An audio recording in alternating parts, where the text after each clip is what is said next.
Welcome to the Hump Day Hangout podcast by Semantic Mastery, where we answer your local SEO questions every week at 4 p.m. Eastern. I'm Adam Moody, and my partner at Semantic Mastery, Bradley Benner, will be sharing his decades of expertise based on not only helping others, but running his own agencies and businesses in the space. If you'd like to join us live on YouTube each week, just go to www.semanticmastery.com/HDHO at 4 p.m. Eastern on Wednesdays. If you'd like to ask a question ahead of time, go to the same link, www.semanticmastery.com/HDHO at any time and submit it there. Don't forget you can get the Semantic Mastery Local SEO Toolkit for free at the same URL. Okay, let's get going with this episode. Hey everybody, welcome to Hump Day Hangouts. This is episode number 531, and today is the 29th of January 2025. And if you don't know what that means, it means we are 2 days away from enrollment closing for phase one of the Directory Hybrid Agency training. This is your last chance to get in for several months. Bradley is going to be beginning the phase one training of the 12-week program here shortly. So we want to make sure you are aware of it. You've got 2 more days to hop in before midnight on Friday. And besides saying hi to the guys, answering your questions today, we're going to answer a few questions as well that we've had over the past few days about DHA. Anything from time requirements, are there extra fees involved? Tons of questions we've had, and good questions. We want to answer them. So we're going to take a few minutes and do that now. But first, as I said, want to say hi to the guys real quick, and then we'll jump into it. So Chris, how are you doing today? Doing pretty good. Happy to be here today, and yeah, super excited like everyone else about the DHA launch that is coming up. So yeah. Nice. Outstanding. Bradley, how about you? How you doing? Are you staying warm? Yeah, it's 55 degrees here today on top of this mountain, which is rare, but it's going to actually be warm for the next week. And so it's a much needed break in the shit weather that I've been dealing with. Yeah, man, you've had a tough winter so far. Yeah, but it's nuts because it's apparently, stink bugs apparently hibernate when it gets cold. And then when it gets warm again, they just come out of their hibernation, right? They just come alive again.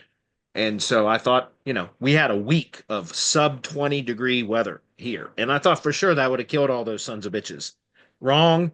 Like Yeah. it's got above 50 degrees and like they started coming out again. And I must have sucked 15 sink bugs up in a shop vac today. You know what I mean? And Yeah. it's irritating as hell. In the middle of the goddamn winter, I'm dealing with those stupid bugs, but it is what it is. So glad to be here. Glad the weather's warmer. Fair enough. Well, I'm going to keep everything else to a minimum. I wanted to jump into the DHA stuff today. Like I told everyone just a minute ago, we got questions. So we had kind of compiled those. Bradley, I think, has got a list of them in front of him. So we're just going to let them kind of roll through there. If you didn't watch the videos we sent out over the past couple of weeks, a lot of that stuff is answered in there, and that's part of why we put those together, is to not only, if you don't join DHA, you still have a really good source of information there, but it also answers your questions. But we get it. Maybe you skipped ahead. Maybe you only watched part of it. So we want to make sure that everyone gets the answers to these. So Bradley, I'll just let you kind of take it away. All right, cool. Well, I'll grab the screen just so I can pop this list of questions up onto the screen. It'll make it a little bit better. Stand by while I do that. And then I'll come back and grab the full screen later. All right, so you guys should be seeing just Zoom, or excuse me, just Slack. Is that correct? Yep. Yep. Okay. All right, so we had some frequently asked questions to come in, and these were questions that were answered in video 3, most of them anyways, but we'll go ahead and cover each one of these now, which is this like rank and rent? Yes, very similar to it. When I talk about building local lead generation assets as part of the directory hybrid agency, that's part of the reason it's called a hybrid agency, is because we do a combination of lead gen and traditional retainer-based services. And so part of the process, which again, this is fully described in the 3 videos, guys, that's in that whole launch sequence, okay? But the part of the process is to identify low competition areas for whatever industry it is that you've selected, and then go out and build organic only lead gen assets first, which would just be something on one of your own branded domains that you own and control. You build a specific type of a site that's structured in a specific type of a way. I'll give you clone files for all of this so that you can just go in and modify them for yourself. But then you build these sites, and you find a lot of low competition areas that you build these sites in, and you put them into a rank tracker and just let them go. There's a few things that you can do to push them along a little bit, but it's all about trying to identify low competition areas first to build lead generation assets in that then you can use as a sales tool, right? You can pitch your marketing services or lead generation services or both to prospects or company owners in the area that you have lead generation assets that are already, they don't have to be 100% ranked. They only have to be partially ranked for you to be able to use that as a sales tool to point to on a sales presentation, on a pitch call, where you're basically either pitching lead generation services or you're pitching traditional retainer-based services or a combination of both. That's why it's called a hybrid agency. The directory part of the directory hybrid agency is the initial outreach mechanism. That's how you initiate the conversation, is through the directory. And so is it like rank and rent? Yes, it can be, because you can rent the sites. Like, for example, we rent out sites for $99 a month. That's what we rent them at if we're doing rank and rent. We can also do pay per lead. So it's pay per call or pay per form submission or just pay per lead in general, which is one of, or both. Or we can do revenue share model. And a lot of tree guys that I have worked with over a period of time, and I've established a long working relationship with, a good working relationship with, where there's trust, etc., then I will do revenue share or offer revenue share model with them. And that is where I get a percentage of any jobs that they close, a percentage of the contract price of that job, which is 10% in the tree service industry. And that's huge. That's my favorite way to monetize these assets. But in any case, even if you don't do it as a rank and rent, pay per lead, or revenue share model, you've got lead generation assets that you can point to as a sales tool that then you can even use as kind of a value add-on, right? It's like a deal sweetener, so to speak. If you are pitching your services, retainer-based services, say, look, I've already got a website that's ranking in your local market for some of the products and services that you provide. And it's outranking you in many cases. And therefore, I can do this for you. And I'll tell you what, if you sign up with my services today to work on building your brand, your presence, in Google search, then I will assign any of these leads from this site directly to you. So exclusivity of these leads. So is it rank and rent? It can be. It can be pay per lead. It can be revenue share model, and it can also be retainer-based services. It's a combination of all of the above. So it's whatever you have to structure the deal in order to close the sale. That's what gives you options to do so at the same time while building up assets that you own and control. Okay, which is about I developed that into my own agency to overcome the attrition that I see and experience with tree service contractors on an annual basis, because it's a very seasonal type of an industry. And so I have a lot of attrition in the winter time. And so I've learned over the last few years ways to kind of, mitigate some of that, right? So avoid some of that attrition. And that is by developing assets that I own and control that I use as part of the sales process, is so that I can retain those assets even if the client leaves. But during the time that they are assigned to a particular client, I'm using a portion of their budget on a monthly basis to build links, etc., branded assets, so supporting assets, etc., for my own branded websites, my own assets, my own digital real estate in the areas that I've got lead generation assets. So that's, again, why it's called a directory hybrid agency. What types of sites are we building? Where you can use WordPress or high level. I recommend high level, but I've got templates for both. What niches work best? Service area businesses. Pretty much any sort of service area business works best. Part of that is because we are building lead generation assets, and it's hard to create lead generation assets for storefront businesses if you don't have an actual storefront. So I recommend any sort of lead service area business is perfect for this type of anything that has steady demand or increasing demand over in time. Nothing with declining demand. Okay, and you can check that with Google Trends. We teach all of this. How much should I budget for monthly costs? About $200. How much time do I need each week? 1.5 to 2 hours per day, 5 days a week, Monday through Friday. So I say 8 to 10 hours per week. Okay, 8 to 10 hours per week is all that is required. Certainly, if you have more time and you invest more time, you'll get higher returns.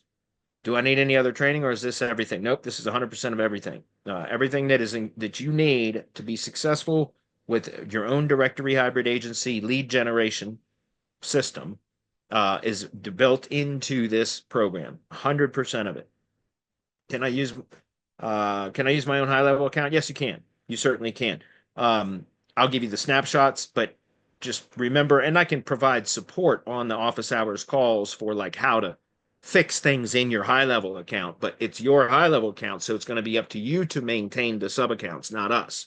Part of the benefit of using our accounts is we have some custom integrations, and we also do the deployment of LLG sub accounts or local lead generation sub accounts for the clients. And so it takes some of the management off of your plate. And we also do it for a little bit of a less cost because we charge for basically an agency level account, but we're managing it for you at $197 a month versus $297 a month if you go get a high level account on your own, an agency account. But there's certainly some options that you don't have available through our accounts that you would through your own agency account. So if you want to use your own agency account, by all means, you certainly can. We'll give you the snapshots. Just be aware that I can provide support on support calls, but it's going to be up to you to manage and maintain the sub accounts in your agency account. Okay, just to be clear. What happens after the 12 weeks is up? You can continue to stay in the mastermind, the Semantic Mastery Mastermind, or you can cancel, or you can decide to join the phase 2 program, because only graduates of phase 1 can go into phase 2, and that is the sales and fulfillment phase, which is a 6-week program. We haven't launched the first one of that yet. We will be launching that about the end of February for the first group, which is only for graduates of phase 1 so far, which we've got 2 groups that have been through that so far. So this is group 3 for phase 1 that we're launching right now. It's for group 3. And so group 3 won't even be offered phase 2 until after the 12 weeks is up. And then lastly, do I also need to be in the mastermind? Yes, but fortunately, as part of your tuition, you're automatically enrolled in the mastermind for the 3 months. Or then so the 3 months, the 12-week program, you are already included in the mastermind. It is part of the tuition, okay? Because that is where our discussion group is for any members in phase 1. It's in our circle community. You get access to the rest of the circle community. You also have access to everything that the mastermind members get while you're in the program. And then at the end of the 12-week program, you have the option to continue in the mastermind or quit. It's entirely up to you. Okay. Hopefully that answers all those questions. Anything else? Sorry, just checking my notes. Nope, we are good to go. So let's go ahead and jump into today's questions. Okay, good, because we got a lot of them. Cool. Well, I'll just say while you're doing that, I put the link on the page, but if you're watching this, can't see it, whatever it is, find out more, or go ahead and get signed up before Friday for DHA. It's dha.semanticmastery.com. Yeah, just so everybody knows, the training actually starts on Monday, February 17th. On Monday, February 10th, we're going to send out for everybody that's been accepted into the program and has checked out, we're going to be sending out the full details, the training schedule, and all of that. It goes out on Monday, February 10th, and the official start date is Monday, February 17th. So the part for joining the program to enroll ends on the 31st, Friday the 31st. So that's in a couple of days, guys. So just keep that in mind. Somebody reached out to me earlier and said, well, the training starts on the 31st, and I can't even book my onboarding call with you until next week. Well, no, the training doesn't start on the 31st. The training starts on the 17th. The cart closes on the 31st. Okay. All right, guys, I'm going to grab the screen and we're going to get into it. I got a lot of questions to get through, so let's do it. Okay, you guys should be seeing my screen. Yep, got your Coming full up, all right? screen. Okay, good. All right, try this again. All right, we're going to start with Ben. Ben says, last week on Hump Day Hangouts, you mentioned that you transitioned from creating custom videos to more universal ones. You also said you now use screenshots to show a business service area versus where they are actually ranking.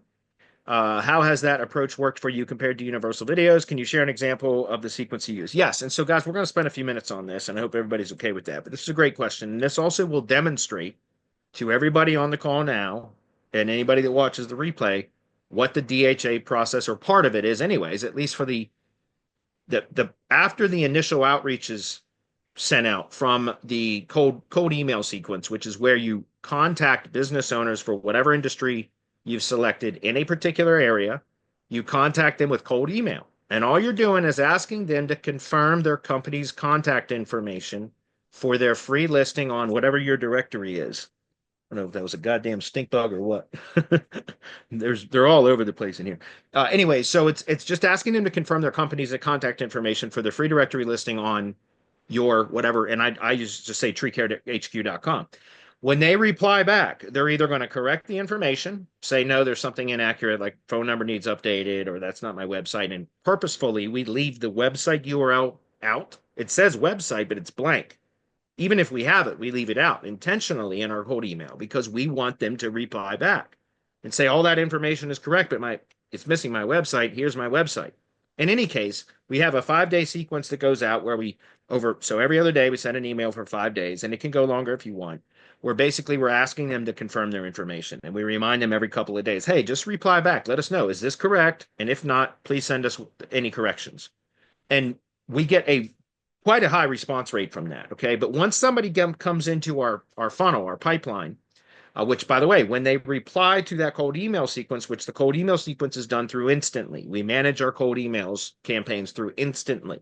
But there's a webhook that pushes that contact from Instantly when there's a positive reply into the high-level account, so the directory CRM account, which is your agency, basically your agency account, where you're going to be managing contacts for your directory DHA or directory agency, etc. Anyway, long story short, once the contact comes into there, then there's an automation that when the contact replies, and so that when the webhook is pushes that contact into high level, then there's an automation that it waits a few minutes, and then it sends them an email that says, and an SMS that asks them to confirm, hey, thank you. Well, first it acknowledges that they replied, right? That they replied to the email sequence, says, hey, thanks for confirming your information or whatever.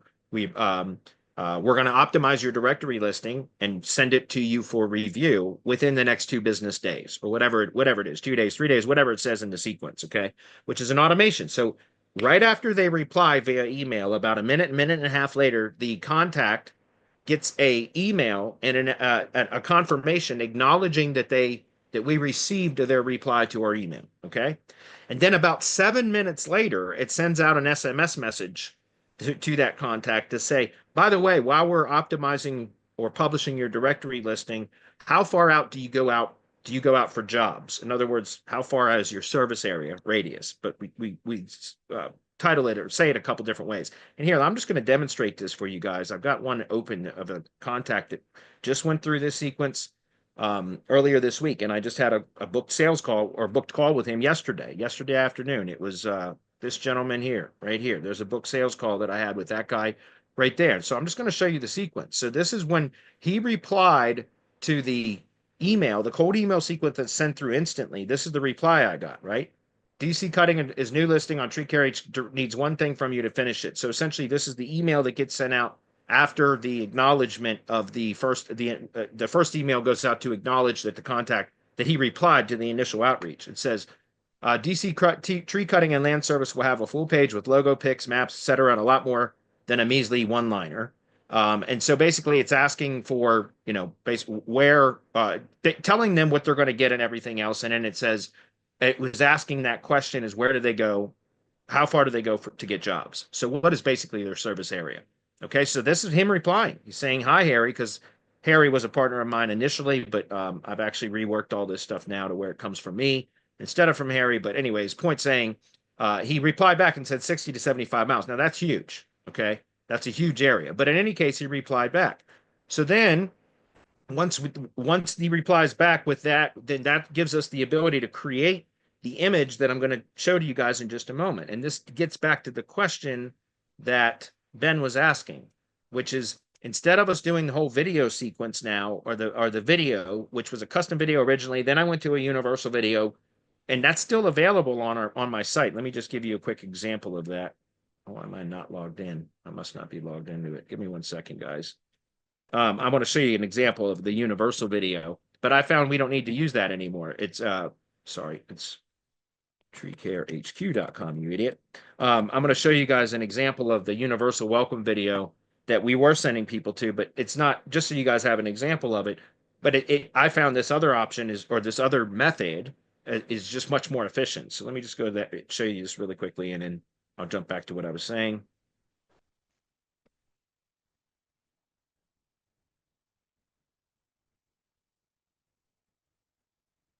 Yeah, so go to treecarehq.com/welcome. You can see an example. This is an older video that was created to explain. This is what I call universal welcome video, which is where originally in our kind of directory sequence, when the contact would reply, we would send to the initial outreach. We would send an acknowledgement, but then we would say, we're going to send you the listing for review in 2 or 3 days, whatever it was.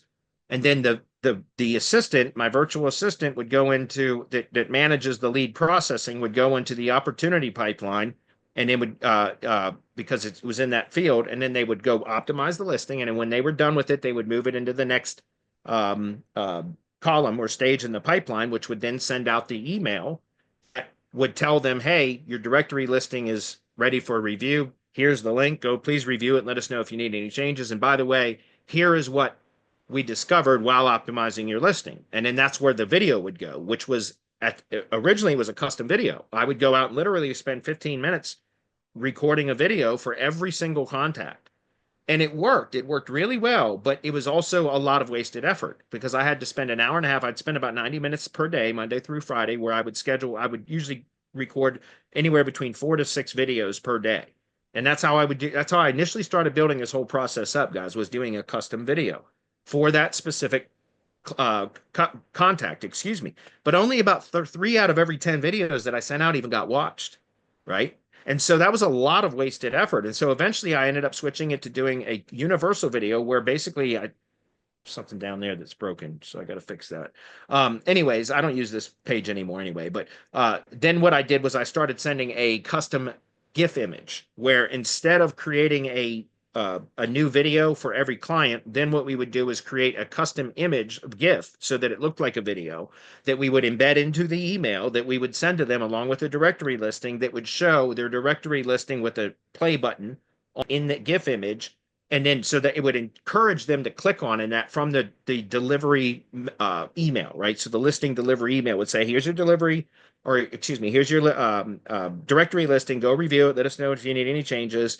But we identified some problems while optimizing your listing, and we wanted to address that with you. So here, please go check out this video. And it would then, when they click it, it would take them to here where they would explain to them what we do with the directory listings, and then it would go into, by the way, in the email that I just sent you with your listing delivery or your directory delivery, your directory listing, whatever.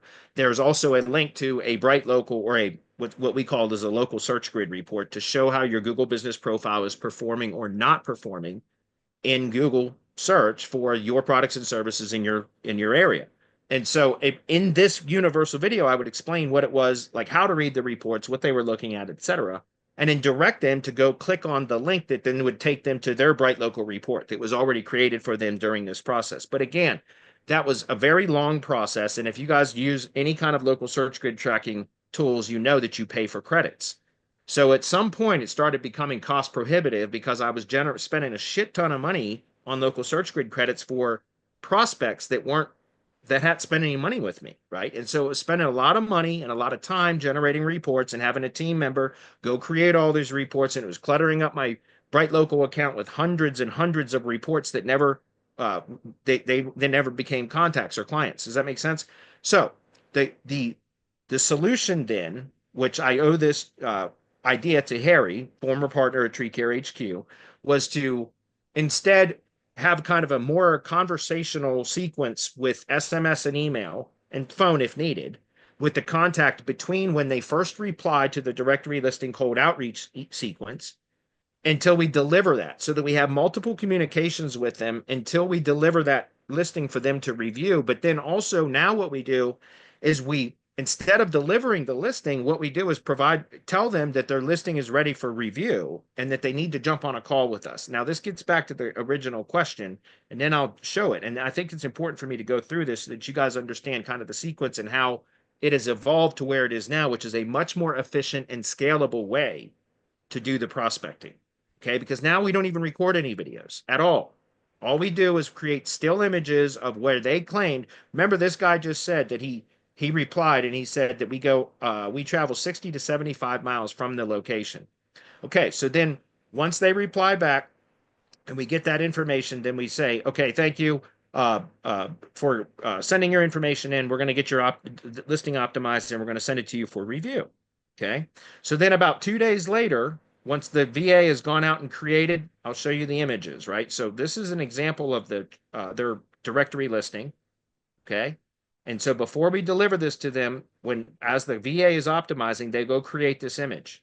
He told us 65 to 70 miles. So I don't know whether this is 65 or 70 miles, but in any case, the VA creates this image and uploads this to the directory listing. But at the same time, they also create another image. So, and back in here, you're going to see two things: the service territory radius map short link, which is this one here. If we go visit this link, that's just a redirect, a short link that redirects to that image URL that I was just showing you here, right here. Okay. So that's in high level as a custom contact field, a custom field, excuse me. So it's a contact record so that it's tokenized where we can send out, it just pulls that data in whenever we need it to.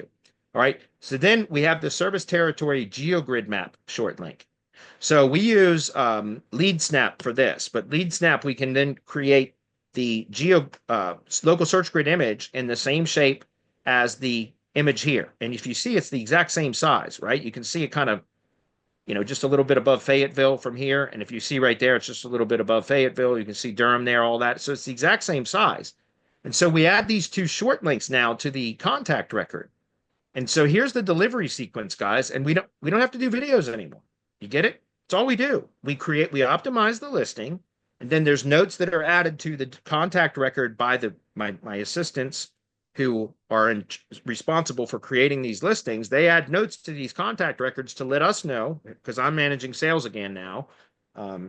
Harry is no longer a partner of mine, so I'm taking over sales again for Tree Care HQ, which means I ought to start selling a lot of new clients in Tree Care HQ again. But when I go in to then have the sales conversation, which I don't have to have any conversation with them until they book the call now. Okay. But now when I book the call, I go in and I look at the contact record in high level, and I can see specifically what my assistants found when they were publishing the listing, so that I know what to pitch to them on the conversation. But please understand, I don't even have to pitch, because what we've done, guys, is I've started to develop rapport with the contact from the initial reply or response, from when they reply back to the cold email. We've communicated with them through multiple touches via email and SMS and phone call if needed, up until the directory, to just gather and collect the information from them that we use to create the directory listing. And then we tell them, we're going to deliver your directory listing for review, or prepare it for review in the next 2 to 3 days. And guess what? In 2 to 3 days, we then contact them again. So that we're showing them that we can meet our commitments, and we're delivering something of value, and we're not asking for anything in return. And then so here it is. As promised, for the listing for DC Tree Cutting and Land Service has been completed. We've also added a few things as a thank you. Can you take a few minutes to hop on a call with us at your convenience so we can go over it with you, just to find any mistakes before it goes live for public viewing? Now, it's already live, but they don't need to know that. And I recorded the sales call from yesterday, and I even told the guy right up front, I said, look, it's already live, but nobody really knows about it yet. So just let you know, if you need any changes, we'll make those changes for you. So anyway, but here it is. It just says, look, book a call with us. Now, we've got some automations built in that the customer or the contact is going to do one of two things. They're either going to book the call, right? Because we send an email and an SMS that basically says the same thing. And that's a trigger link. And it says like, hey, go book a call with me. And so they're either going to book the call from that email and SMS, or they're going to reply back and say, well, why do I need a call? And if they reply back and ask a question instead of just booking the call, then it says, we identified a problem that is preventing you from getting, or while optimizing your listing, we identified a problem that is preventing you from getting jobs in the areas that you claimed you want to get jobs from. We would like to address that with you on the call. When is a good time? So it's a second ask for them to book the call, right? We answer their question. Why do I have to book a call for this delivery? Can't you just send it to me? We address it. By the way, it's the problem, agitate, solution framework, guys. We identify or introduce the problem. Then we want to agitate it. We're getting to the agitation point right now, okay? Because I say there's a problem. We'd like to review that, address that with you on the call. When's a good time? So now they're either going to book the call, or they're going to follow up with another question. Well, what is the problem?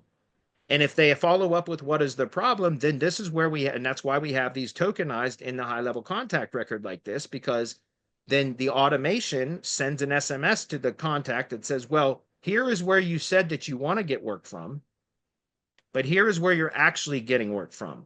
Only the areas in green. We'd like to address this with you or present some solutions to how you can resolve this on the call. And so then they're going to book the call, or they're going to tell us to go shit in our hat. You know what I mean? Like they're either going to ignore us, unsubscribe, or they're going to book the call. It's going to be one of those three things. And if they ignore us, then that's fine. They're just going to go back into another nurture sequence because now they're already contact. We've already delivered something of value. But this works, and this works a hell of a lot more efficiently than either doing a universal video and having to create custom GIFs and all of that other kind of stuff. Now we don't even deliver the listing. And here's the other thing. We can add more value to the listing before we deliver it. So for example, one of the things that I use is rep videos, right? David Sprague's rep videos. And so I've got over 1,200 video credits in David Sprague's rep videos thing. And so we were, for a period of time, adding rep videos to every directory listing that we would add to the directory, which was only direct for contacts that replied back to our cold outreach sequence. But Cecilia, one of our mastermind members, who's amazing, she was actually one that said, well, why don't you just limit the doing rep videos for those that reply and book the call? So then it reduces the workload even more. But then on the call, now you've got something as additional of value that you've added to the directory listing. And my thought was, why not withhold that? That's why you don't see it here, by the way, because you don't see a video here. And on this is because I thought about her idea and I was like, you know what, that's great. We don't need to waste time, waste credits. I pay one of my VAs to produce a rep video. So it is a small expense for me. Instead of doing that for every contact that replies, only do it for those that book the call. But instead of doing it for everyone that books the call, why not use that as, again, a value add-on, a deal sweetener that I can use as another kind of excuse to reach out to them if they don't close after that first call, right? Because then I can go back and add a rep video to their directory listing as long as they have 1 5-star review, right? We can add a rep video to the directory listing, and then I can reach back out to them again, say, hey, listen, we saw that you aren't really doing a good job of promoting or you're not really promoting your 5-star reputation. So we thought we'd like to help you with that too. So here's an example of what we call a review commercial. We've added it to your directory listing free of charge. Check it out, right? Want to see how we can do this more consistently for you? Book a call with me, right? So again, there's a lot of things that can be done here, guys, but it's a very simple sequence. So all I did was send that sequence out and he booked a call. And then I went ahead and scheduled a call with him, and I had the call with him yesterday afternoon, and it was a great call. I didn't close him yet, but I don't have to close. And I tell people right up front, like when we got on the call, I said, listen, this call is so we can, number one, review your directory listing to make sure that everything here is accurate. So I asked him about, like, do you have an arborist on staff? Because if so, we should have arborist consulting right here. And he said, well, I do have an arborist that I can use when I need to, but he doesn't actually work. He's a contractor. And I don't really want to get arborist consulting jobs. So we left it out. But anyways, I tell him right up front, like, we're going to get on the call. We're going to talk about the directory listing, make sure everything is accurate. If there's any changes needed, you can tell them to me on the call. Then I'm going to present to you some issues that I found that are preventing you from getting jobs from the areas that you said you wanted to get jobs from. And then I'm going to present you with some solutions. If it makes sense for us to work together, great. If not, hey, no harm, no foul. It's just a conversation. And I tell them that right up front, guys, to alleviate any fears. How many of you guys have tried to do a sales pitch to a local business for marketing services, and they're defensive from the very start? And that's why I tell these, I remove any resistance right up front, because we've already delivered something of value. We've shown that we can meet our commitments by delivering things within timely manners the way that we told them that we were going to.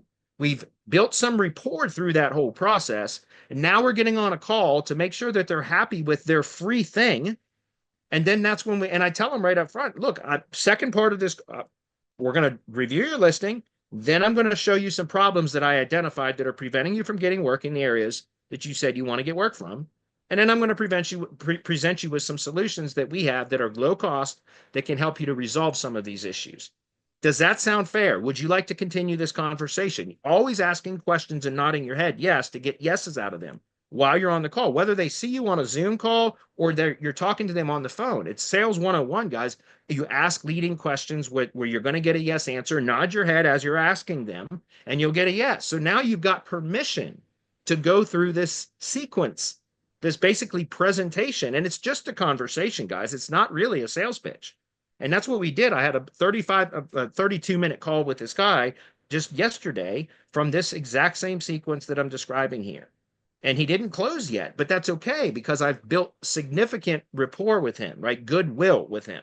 And so the door is wide open. And so that now, like I said, I can go back in. One of the problems that he addressed on the call yesterday was he's saying that it's like pulling teeth to get people to leave his reviews on their Google business profile. So I showed him the review system that we have built.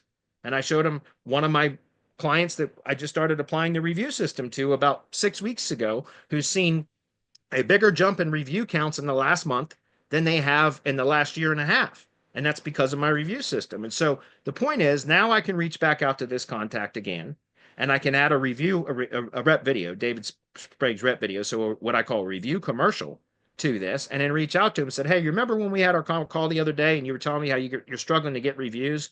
Well, what are you doing to promote the existing reviews that you currently have?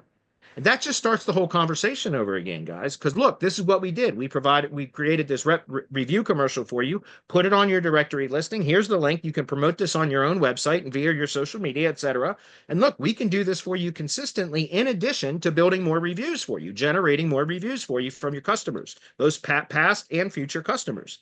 And so again, it just gets the conversation started again, guys. That's the hardest part about selling marketing services, in my opinion, to local businesses. Number one, starting the conversation. And then number two, getting them to stop being so goddamn defensive that you can actually convey to them how you can help their business, right? And so the whole process that I'm talking about here through the directory sequence is to alleviate that, to build rapport and build some trust and goodwill. And I don't even really ask for a sale. I just tell them, here's what we have, here's what we found that your business is suffering from, and here's what we have to help solve those problems. And that's it. Does it make sense for us to work together? Here's some examples of what I've done for others. If you'd like to continue working with us, here's the checkout links, or just reach back out to me and I'll send them to you. You see what I'm saying? And it's a very visual thing here, guys, and it's very easy to do, right? And this is all done now through automations, all of this whole sequence. I didn't even chat with this guy ever, not via direct email, SMS, or anything until he booked the appointment, right? So that's the whole point, guys, is getting all of that work done through this automated system so that all I have to do now is get onto the call. And when I get on the call, all I have to do is open up the contact record and pull open. Everything is listed right here, right? The directory listing URL is here. The screenshot images are here. The notes that my team took are over here, right? So any notes that I need to know about would be here. So I'm just pointing it out, saying it's a great system as far as being able to provide consistent leads, where before we built all of this automation and these additional points of contact and everything between the initial reply and the delivery email. Before that, there was a lot of back and forth, a lot of communication that had to be done manually, whether it was for me or somebody else on my team. But now we've automated just about all of it. And so now, of course, there's going to be times where the conversation throws the automations off, and then it's going to need a human to jump in, and that's fine. But that significantly reduces the amount of manual effort that goes into getting that appointment booked. Like now it's almost 100% automated, right? And so we can scale our lead gen up and book a lot of appointments very, very quickly. Because and again, guys, how do you get better at selling things?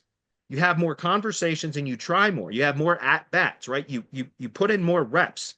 So just book more and more sales calls. And if you have sales appointments being booked over and over and over again on an automated fashion, you won't have any choice but to get better. Like you can't help but get better when you have conversations over and over and over again with business owners in whatever selected industry. You will figure out very quickly how to pitch the services. And like I said, it's not even a hard pitch, guys. It's a very simple conversation where I just tell them right up front, look, I'm not going to hard close you. I'm going to show you some problems that we identified. Then I show them how it's hurting. Then that's the agitate. And then I'm going to present some solutions. And I tell them right up front, our solutions are very, very low cost foundational elements that all tree contractors should have. A good website, Google business profile that's optimized and is having consistent and regular activity, and reviews, a good number of reviews, and constantly getting and responding to new reviews. That's the foundational elements that you should have in place, and they should be done well. And then on top of that, we can layer on performance-based or results-based marketing services, but you should have the foundation in place first. And I tell the contractor that right on the damn call. And again, like I said, even with the call that I had yesterday, I even told the contractor specifically, I said, listen, my goal here is to sell you some things, some of our services that I know will help your business with that have very, very low cost so that it's easy for you to say yes. And then as we establish more of a relationship, then I can provide some additional services that are going to help your business to grow. And that's not necessarily marketing services. It's other things that I can help you do within your organization to help your company grow. Right. And that's the conversation I had. And so again, it's about being transparent. I think local businesses respond well to transparency at the start of a call like that. Because if you lay it out up front and tell them like, hey, this is what you can expect. There's not going to be any hard closing tactics at the end of this call. And full transparency, I'm looking to develop a relationship with you so that I can sell you more stuff later.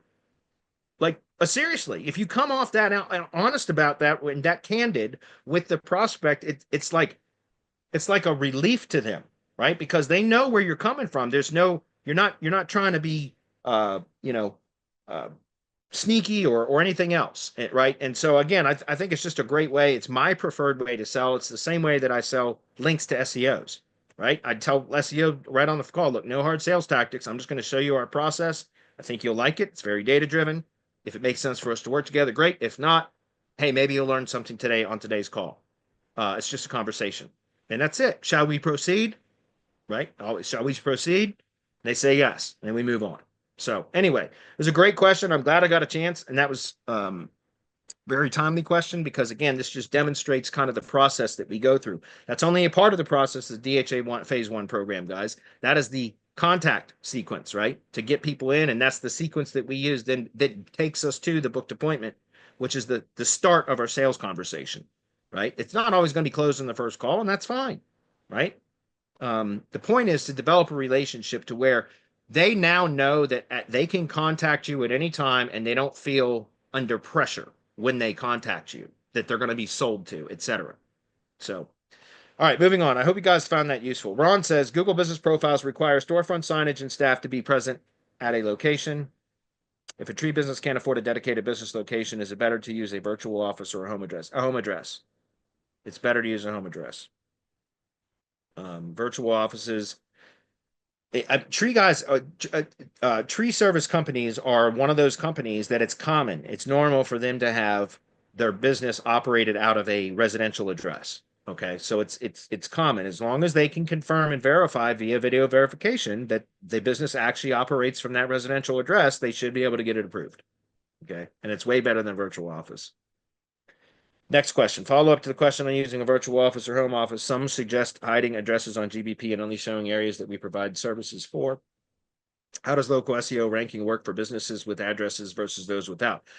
Well, businesses with addresses showing, excuse me, I gotta open this window. It's warm in here. The businesses that do show, God damn it, sorry guys, addresses are going to rank better. Full stop. Even I know Google says their terms of service or acceptable use policy or whatever states that for service area businesses that do not have customers come to the business location, but instead they serve the customers out on the customer's location, you're not supposed to publish the street address. But it's a well-known fact in the SEO industry, the local SEO industry, that a published street address is going to produce better results in map search. There's no question. So just so you know, I tell my tree contractors right up front when I start working with a new tree contractor, if they have an unpublished street address, I tell them I'm going to recommend that you publish your street address. And I ask them first, is your business address that you originally registered still the same, that you originally registered the GDP to? And is it still the same? If they say yes, then I say, okay, is this your home or is this actually where you operate the business out of? And if they say yes, then I say, then what I recommend is that we publish your street address, but you have to be aware that it's likely, it's possible that it will trigger re-verification, which is going to force us to go through a video verification process. But as long as it's a real valid business location that you're running from that address, it should be fine. Or it can trigger a suspension. But again, as long as it's a real valid business address, we should be able to get it reinstated. There is a level of risk to publishing the street address. But the benefit, I think, outweighs the risk, because if we get it published, and even if we have to go through the re-verification process or whatever, now it's going to perform so much better, which is going to generate a hell of a lot more business. So I do recommend that to all my tree guys, but I make sure that they're very, very aware of the potential risks. And then I put it's entirely up to them. I tell them, look, you have to make the decision. This is your business. You have to understand the risks. It is rolling the dice. But as long as you have a real valid business location, the chance of us getting it re-verified or reinstated if it gets suspended is very high. So I would encourage you to go ahead and take the risk.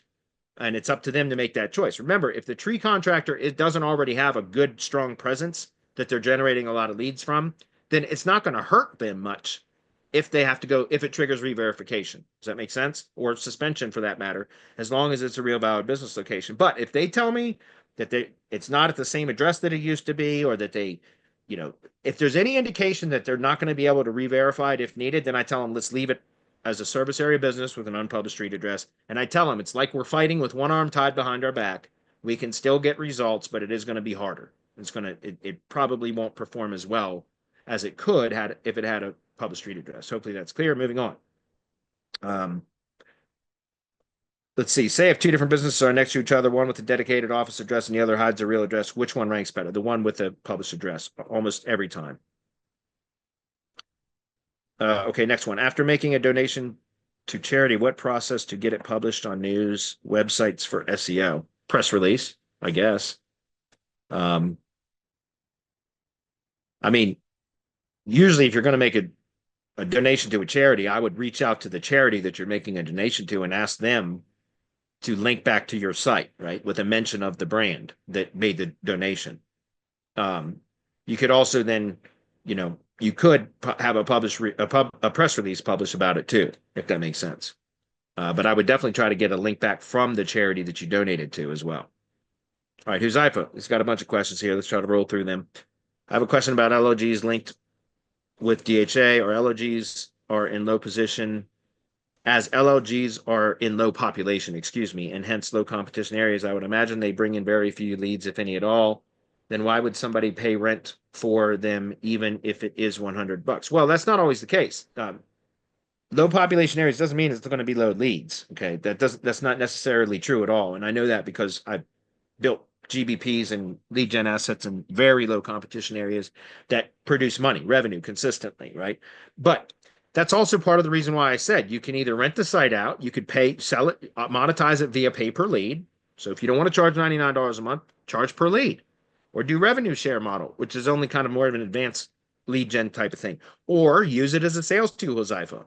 So I've been talking about that for months, guys. You don't have to monetize those sites directly. You can use it as a sales tool instead, and you monetize it indirectly that way, right? Which is, again, if you can point to a site that you've built, that you own, that is outranking the contact that you're speaking with, that you're pitching your services to, it's outranking them for their own products and services in their own areas. It doesn't have to be entirely for all of their products and services in all the areas that they want to cover. All you have to do is show that you can get results for their industry in their own local area. And then you can point to that site during that sales conversation, right? You can use that as a marketing tool, a sales tool, to show them that you can get results. And then say, look, if you hire me to do marketing and lead generation for your business, then I will assign this site to you and you only, as long as you're a client. You see? So you're monetizing that site. Doesn't matter how many leads it generates at that point, right? It's a sales tool that you can point to. Guys, part of the reason I tell people to go out and build LLG, local lead generation sites, is because most of the people that come into our mastermind, Semantic Mastery Mastermind, they have no confidence in their abilities to deliver consistent results for clients. And if you don't have any confidence in your abilities, it makes it very difficult to sell. And now I understand why a lot of our members don't book a lot of sales calls, because they don't have any confidence in their ability to produce results. And that makes it very difficult to sell, because lack of confidence in what you're selling comes through in everything: your speech, your mannerisms, your tonality, everything. Prospects can smell lack of confidence through the damn phone or the Zoom call. No kidding. It's like a dog smells fear, right?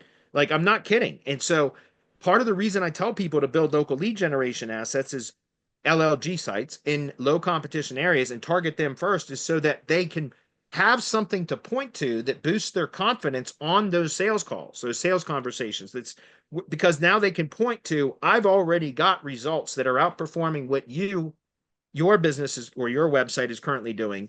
And so it just makes them more confident in their own abilities to produce results, which makes the sale easier. Does that make sense? So hopefully that answers your question, Huzaifa. Do you recommend getting a partial match domain for LLGs or the directory for DHA? Yes, and that's covered in all the training.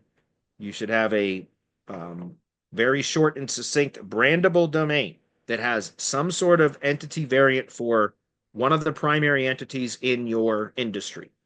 In my case, Tree Care HQ, Tree Care HQ for headquarters. That's the directory, and that's also my agency brand name. But then my local lead generation brand is Felling Pro, which Felling is an entity for tree removal as it relates to deforestation, but it still means tree removal. Okay. And so Felling.pro means tree removal pro. So it's an entity variant that is related to one of the products or services in the industry that I work in, both my directory agency and the LLG brand. Both of them are under that same format, and I teach that as part of the program. If we grab, for LLGs, if we go the subfolder route instead of a subdomain, we don't need to have a separate county-specific brand for each county or city, right? Yes, and it's the same brand. It's just a modifier. Like, my brand is Felling Pro. I've got a DBA for that. So I have a doing business as a fictitious name registered with the State Corporation Commission in the state of Virginia that allows me to use Felling Pro as a marketing name, right? And so all that my LLG sites are whatever I prepend a location modifier to Felling Pro, either a county, a region, a city, whatever. It's going to be a prepended location modifier to the Felling Pro brand, if that's clear. But no, you don't need a different brand for each. We only need to build service pages once and then link to them from all locations. Would this be viable site build? Yeah, I'm telling you, you can do that. I'm just, again, if you do it that way, it's likely not going to perform as well. There's a reason why I build separate sites on subdomains, Huzaifa. Look, I'm just telling you, the guys in Huzaifa's, I've told everybody in our program, you can deviate from what I teach. I encourage people to test and try to develop their own flavor. Just understand that what I'm teaching is because it's been tested and tried and true. So you can try other methods. I encourage you to do so, but we have a paint by numbers system that will produce results. If you deviate from that, you're in unknown territory. Okay, so if it lowers your results, it lowers the speed with which you're able to get LLG sites ranked and things like that, well, that's on you. I'm not trying to be rude. I'm just letting you know, again, we have a system that if you just follow the system, you will have results. When you try to outsmart the system, right? Now, look, I'm guilty of this too. I've gone through many courses and programs, and I always feel like I can find ways to make it better. And by the way, that's how I developed a lot of my own methods, right? Was by doing that kind of stuff. And that's fine. But remember, I think that's kind of something that you should do when you've already got your revenue needs met. Then you go in and start tinkering and playing and things like that. But initially, if you're trying to get your revenue goals met, your cash flow needs met, stick to a system, follow the system that is already proven so that you can get to the money quicker. And then you can go in and start deviating and testing and experimenting, et cetera, on your own afterwards. And I'm not trying to discourage you, Huzaifa, from doing it. That's fine. I'm just telling you, I can tell I've tested it very similar, not with subfolders, all on one domain. It was all part of one site, but I did everything through silos instead of subfolders. And it does not perform nearly as well as the hyperlocal sites do that I publish on subdomains. Okay. So anyways, feel free to test. Just understand it's, a lot of those are hypothetical questions. Some of those I know the answer to. Will it work? Yes. It's going to take longer to get results though.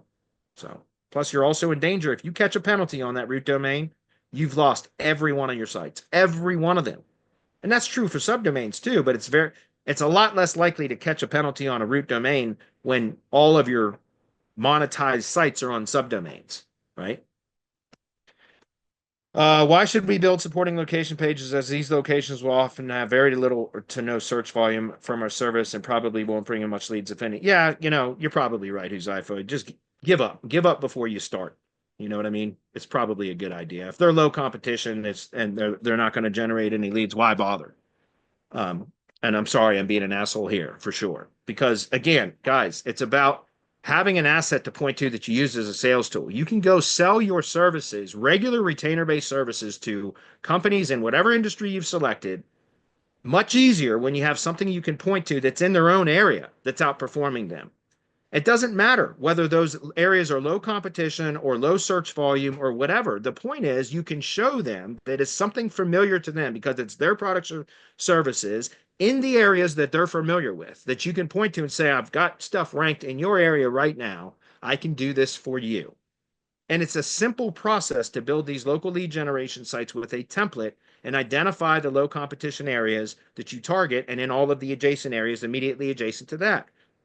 Because it's a simple process to duplicate, why not just do it, right? Or you could, what if the sky is falling, chicken little it all to your, to death if you'd like. Guys, ready, fire, aim, right? Just go out, take action, see, and you're going to make a mess out of things and you'll figure out how to fix it. But I think you make progress a hell of a lot faster that way than, what if this and what if that, and trying to think of all these different things. In my own career, guys, I just go out and I try to learn something good enough to do it crudely. And then I just go do that thing, whatever it is, a bunch, and see how, and start trying to figure out how to tweak it. And oftentimes, like even the sales conversations, jumping into conversations when I know I'm not ready. But that's the quickest way to learn, right? Sink or swim, right? Full immersion. It's like going and learning, how do you learn a foreign language the fastest? Get dropped into a city where that's all they speak. And you have no choice but to learn very quickly. So I like to do that. Ready, fire, aim. Go out and break shit and figure out how to fix it, right? And so I'm just telling you again, Huzaifa, if you don't think it's going to work for you, then just don't do it. Because whether you think it's going to work or you don't, you're right? It's because that's what's going to happen.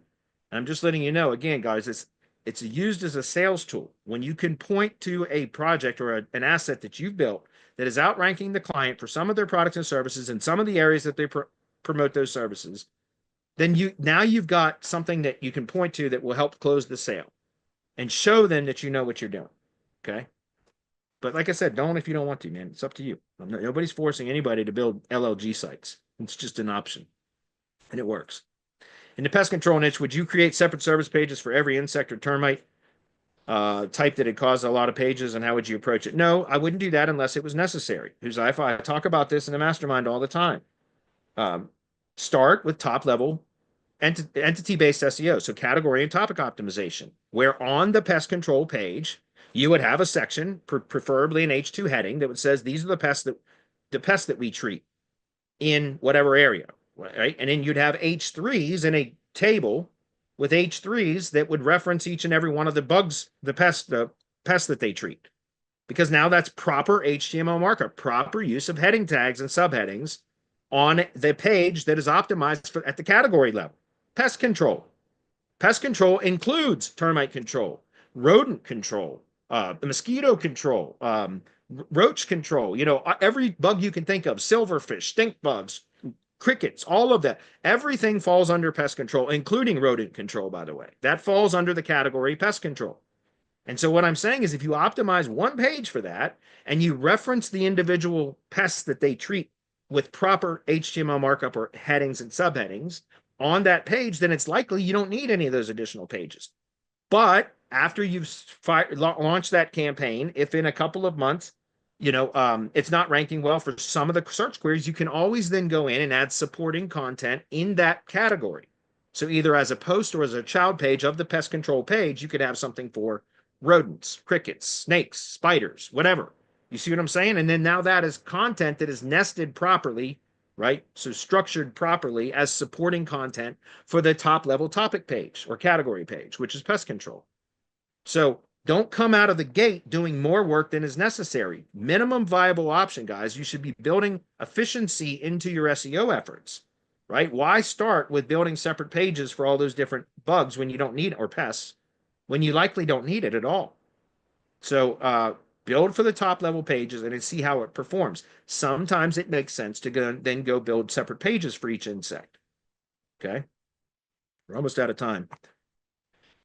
How do you generate privacy policy terms and conditions for your sites? Do you use a specific tool? No, just go search it on Google, privacy policy examples, things like that. Copy them and then paste them. That's all I do. I'm not kidding. That's all I've done my entire career. I just go and find one that from a uh, white label or whatever they call it, PLR, like a PLR privacy policy, private label rights privacy policy, or something like that, and then you just modify it, and that's it. That's all I do.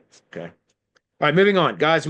It's 5 o'clock. I've got 4 or 5 more questions. I'm going to try to roll through these quickly. If anybody needs to go. I'm going to stick around for a couple more minutes. If we use a client's address for the NAPW when building out branded entity assets, what happens if they cancel? Do we keep the same address until we close a different client in the same area? No. You don't build out branded entity assets for your brand using your client's information. You don't do that. You build branded assets for the client. You can build branded assets for your brand, your branded assets too, but you're going to use all of your own details, your own data. Do you understand? Like if you're talking about building local lead generation assets under your brand that then you can assign to the client at a later date, no, that should stay under your brand. The local lead generation asset, you're going to build supporting assets for that brand. And you're going to use your client's money to do it, by the way. But it's for your brand, right? So if you don't have a GBP, then you're not going to get regular business directory listings. You can still get unstructured citations that don't, because you can, but it doesn't have an actual physical location. So you're not going to get business directory listings that require a street address, etc. So but you do build branded assets for the client, but that's going to be branded assets for their brand. So there is no issue. When they cancel, they keep their assets because they built it. But when they cancel services with you, your branded assets retain all the benefit and part of their budget because that is exclusively assigned to them while they are a paying client of yours. So it's not ethical, right? It's not unethical to take a portion of their budget every month to help support building your branded assets up in their area because it's on their behalf as long as they're a client. Does that make sense? So it's not about building branded assets for your branded your LLG brand, if that's what you mean. You can build branded assets, but you're going to use your branded assets information, logo, page URLs, phone numbers, etc. All of that. Okay. How do you decide what content to write and what topics to cover on the service pages for them to be thorough? What is the service? What does it cost? How is it going to be delivered? What can they expect through the process of receiving delivery? Like what other services, related services are part of that overall service? It's just explaining the service very thoroughly to the visitor of the site. That's all it is. Okay. That's it. Think about it, guys, less of a SEO standpoint and more of how do you convert the visitor? Provide them with a lot of information that can cover every possible question about the product or the service that you're promoting. Then you only have to do it one time on that page, right? You don't have to repeat that shit on the location pages. You just got a link from the location page to that page. So remember, you optimize for Google through the main optimization elements: URL, titles, headings, subheadings, internal links, and media.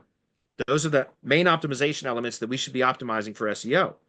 But for human visitors, we should be optimizing the copy, right? To make it compelling for conversion rate optimization, right? To optimize for conversions is essentially. So very thoroughly answer what this product or service does, what it costs, what can be expected when receiving the delivery of it, what's the timeline, all of the frequently asked questions, etc. Okay. Fox says, but would love the Hangouts and insight on how you would go about optimizing a location-based business, not a service area-based with multiple GBPs. The exact same way. Storefront businesses can still be treated as service area businesses. And so I still recommend building the same type of site structure and everything, which is adding location pages and supporting location pages to a site that for a storefront business. And so even if there's multiple locations, you just treat each location differently. Now, if they're all locations in the same city, then it's a little bit more challenging because then you can really only do kind of like supporting location pages at the neighborhood level. So it's a little bit more challenging, but since we're out of time today, I can't really cover that very thoroughly, Fox. So if you want to post that question again, then maybe perhaps next week I can spend a little bit more time kind of giving some examples of how I would structure that. Jim says, Bradley, once you have a list of active emails from your directory, people who have responded, how do you typically nurture them? Well, no, we reach out to the list that we scrape we put them into the cold email sequence for the directory process. We don't create directory listings. We just start sending emails to contacts that we've scraped in the areas that we're targeting. And then when they reply, that's when they go into the whole sequence, which, yes, there's nurture sequence. There's the initial sequence to get to the booked call, which is the listing delivery call, basically. But that's really the start of the sales call, the sales conversation, excuse me. But that's it. And then there's yeah, of course, you can have all kinds of nurture sequences in there. You can have sequences that promote local lead gen sites, Google Business SEO, review, more kind of results-based services, whatever you want. Once they're in your CRM, now you've got direct access to them, right? Via SMS, email, phone, anything. Okay. Last question. O'Meal says, what other information can you use in Google Trends towards your website? Like top and rising, and how do you feel about when you see something with 1,600 monthly searches, but it shows 0 in another software? How would you approach that? Well, Trends is not about search volume. Trends is about search interest. So they're different tools, just to be clear. But search volume is not an accurate number. Never is. It's just an indication. Also, because of all the CTR manipulation that's going on, these numbers are often way overinflated anyways, especially for search queries that are involved in local SEO type search queries. They're manipulated all the time by CTR bots. So a lot of those are inaccurate numbers anyway. So it's just an indication. Look, I look at it this way. I've built local lead gen assets in very low competition areas that show no search volume whatsoever, and they've produced revenue consistently year over year. So I don't really pay much attention to it. I just use that search volume data and search interest data from Google Trends as an indication of areas that tend to have more search interest and or more search volume. And there's a difference between search interest and search volume, right? You can have an area that has less overall search volume, but higher search interest based on, the size of the population and how often that query is searched. It could be a higher percentage than a higher populated area that has actually a higher search volume, but lower, so a higher absolute search volume, but lower search interest because less percentage of the population in that larger area is actually searching for those queries. And so I like to target high interest search areas, even though they might have very low search volume, because that means it's likely that we're going to generate leads from an area that is very easy to rank in because there's very little competition, because most SEOs are focusing on search volume instead of search interest, if that makes sense. Okay. What else can you use in Google Trends towards your websites? You can identify top ranked competitors, and then you can go poach traffic from them. In the tree service industry, most tree contractors use tree service or tree care in their name. So very quickly, I just demonstrate this, guys. I know I've got to go. But if I just go into trends real quick and I look up tree service, I'll just show you. If we come in here and I put for the past 12 months, let's just use that as an example. Then I'm going to click in and go to, let's just say Kentucky, okay? Because I've got the Louisville Felling project that I show often there.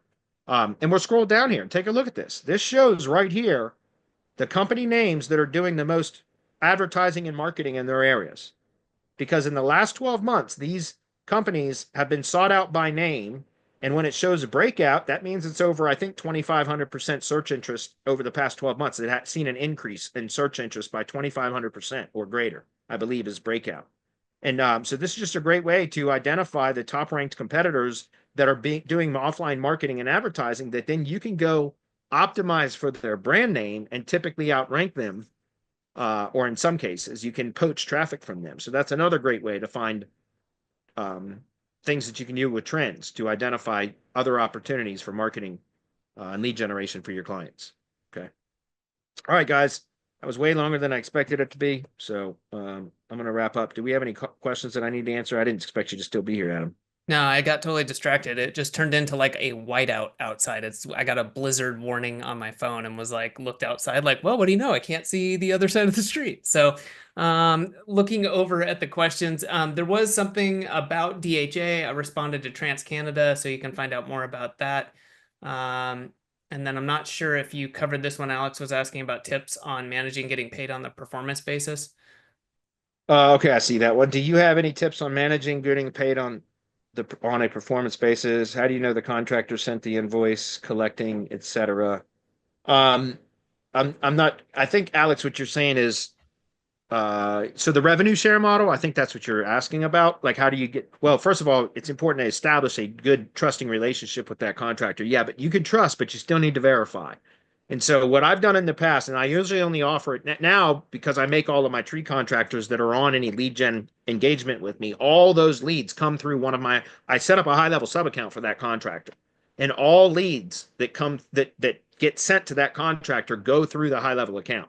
And so there's a record of every single lead. And then, like I said, I only offer revenue share with contractors that I've developed a trusting relationship with, but then it's still important to verify. And so in the past, what I've done was I used a call center, so an outbound call center, like a telemarketing firm, to do what they were called as, customer satisfaction surveys or consumer satisfaction surveys or whatever, where they would call the leads that I had received from one of my lead gen assets for like, and we would do this every other month or something, every quarter or something like that, where we would take the list of the leads that came in from one of my lead gen assets, and then telemarketing firm would call the contacts and say, "Hey, this is Genesis Tree Service customer survey satisfaction survey. We're calling to find out you requested a free quote for tree services, 6 weeks ago or whatever the date was, and you never ended up hiring us for the job, and we're just following up with the contacts that we didn't close to find out if what was the reason. Was it pricing or blah blah blah?" So it was just a script that I gave the telemarketing firm that then they would call and ask, and it was under the guise of a consumer satisfaction survey so that we could improve our processes. But what it really was me verifying whether or not the contractor closed, because if they closed jobs and they lied to me about it and said they didn't close the job, then the consumer that was answering the survey would say, "But wait a minute, what company did you say you're with?" "Yeah, we did hire them. They came out and removed the tree, and they did a good job," and blah blah blah. And then that's when I would call the contractor and say, "Hey, listen, by the way, this job, do you remember this job on this, or this contact, this estimate, blah blah blah? Did you end up getting that job?" I'd give them the chance to be honest before I called them out.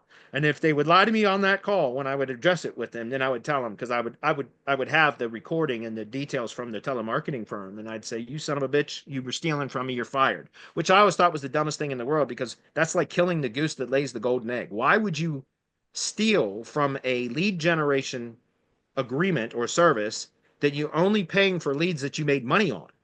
See what I'm saying? When you sell pay per lead, guys, you're selling the call whether they close it or not. When you do a revenue share model, you're selling revenue, right? Because you're basically only getting paid for that lead if they close the sale and they make money. You don't make money if they don't make money. So it really makes no sense for somebody to do that. But I've had a lot of tree guys that have cheated me over the years, and so now we can do that through high level, through automation, right? Through high level, I can send out customer satisfaction surveys through high level via SMS and or email. And I can even do it through AI voice calls, because I'm the app that I'm using, AI Answer. We haven't built that into ours yet, but that's something that could be done. We could even have AI Answer, an AI voice agent call and ask those questions. And so, yeah, you want to verify that and confirm that if you're doing revenue share model, if that was what you were asking, Alex. Okay. Amizi says, if a potential client already has a GMV, how do you go about getting a new address, or do you reuse the same ADDI? No, we use the same address, Easy. Like, if it's their business, we're just going to promote their business. When I talk about doing like local lead gen assets, that's under one of a brand that you would own and control that would not have a GBP. So when you start to work with a customer, if they don't have a website yet, what I recommend is you sell them a website too, right? So that you build a website for their brand, and you keep your LOG branded website too, which is going to also be in their area, and you're going to use their budget to rank both sites, theirs and yours, if that makes sense. But you're going to use their GBP for their website. Okay. SEO Fox said, I would say keep the NAP consistent. That's just my 10. Okay, sweet. We'll do. Okay, guys, we're done. Appreciate you guys. We went a little bit over. Thanks for everybody for sticking around. Guys, DHA closes in 3 days. So if you're interested, jump on it.